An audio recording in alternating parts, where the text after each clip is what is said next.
Let's explore the SuperOkay project templates and how they adapt to specific use cases. Today we'll be looking at graphic design. Start by creating a new project. Now choose the graphic design template. At the top of the page, you have quick links. These are links to the external websites that you think will be most useful to your clients. We chose a few that could be helpful for a graphic designer, but of course the idea is that you choose your own links. So to customize this, click Manage Quick Links, and now click Edit. Don't forget to save changes. After Quick Links, we have modules. The first is Docs and Files, where we find the bulk of our project data. You can see we already left some ideas as to what sort of documents you could host in your portal. Things such as a logo design brief or a logo design sign-off. You can also find your pinned documents here.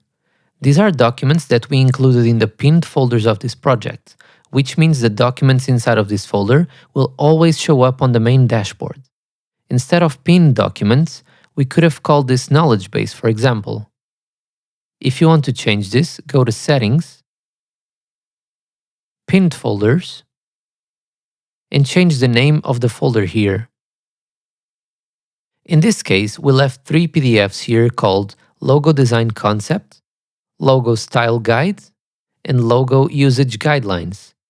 This is a section where you can add the documents that you think could be the most useful to your clients, or maybe create a knowledge base with documents that are useful for every client in the project. After pinned folders, we have embedded apps. In this case, Trello and YouTube come pre-configured to give you an idea of the sort of thing you can do with this feature. If you want to configure a new embedded app, click Manage Embedded Apps, and from here click Embed App. If you're unsure how to use this feature, we left you a link to our guide on how to use embedded apps in SuperOkay. Back in the portal dashboard, below the embedded apps, you have a timeline, which, as you use the portal, will start to populate with all the actions that either you, your team, or your clients take. These are the pre-configured modules that come loaded with your template, but there's other modules you can turn on.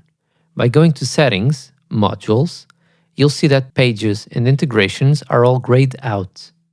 You can turn them all on, and after you've configured each one of them individually here in Settings, they'll start showing up on your dashboard. The last module you can add to your graphic design project is Tasks. Go back to the dashboard and click the Tasks tab. From here, you'll see a home icon on the top right of every task section. By turning it on, you can add however many task sections as you want to the dashboard. It's important to note that SuperOkay has 2 menus on the left side of the screen. The inner menu is a project menu, which lets you navigate within the project you're working on. The outer menu is a global one, which allows you to access global functions.